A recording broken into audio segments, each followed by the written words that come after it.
요즘 같은 방학 때마다 아이들 돌봄 문제가 되풀이되고 있죠.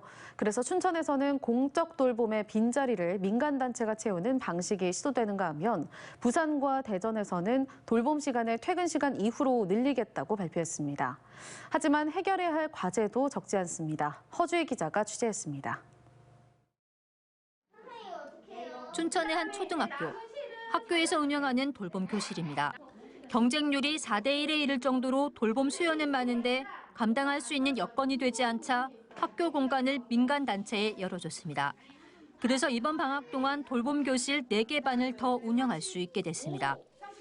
여러 가지 어려운 점이 있지만 지역 돌봄 단체하고 협력을 해서 학교 공간을 돌봄 확충을 위해서 개방하게 되었습니다. 공적 돌봄의 빈자리를 민간 돌봄에서 채운 건데 춘천에서 처음 시도된 겁니다. 강원도교육청과 춘천시의 지원을 받아 민간 단체 스스로 돌봄 인력을 구성하고 운영하는 방식입니다. 관리나 방역 문제 때문에 대부분의 학교가 개방을 꺼리는 상황에서 공간을 확보했기에 가능했습니다. 비어있는 공간들이 있거든요. 유휴 공간들. 예를 들어서 지금 경로당은 전혀 운영을 안 하잖아요. 근데 그런 공간도 조금 아이들을 위해서 내주시면 좋을 것 같고 학교에서도 또 이렇게 같이 협조해 주시면 좋을 것 같아요. 돌봄 교실 운영 시간을 저녁 퇴근 시간 이후로 늘리는 곳도 늘어나고 있습니다.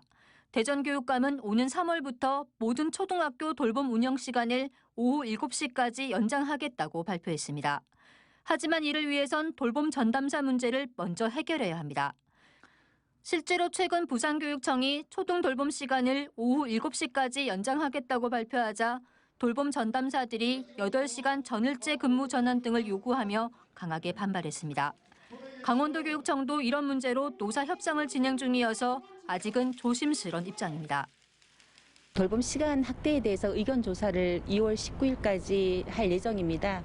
그때 저희가 저녁 돌봄에 대한 수요 파악을 통해서 지원 방안을 마련하겠습니다. 교육청과 지자체 그리고 노조와의 갈등 구도를 뛰어넘는 아이들을 위한 정책적인 결정이 필요해 보입니다. MBC 뉴스 허주입니다.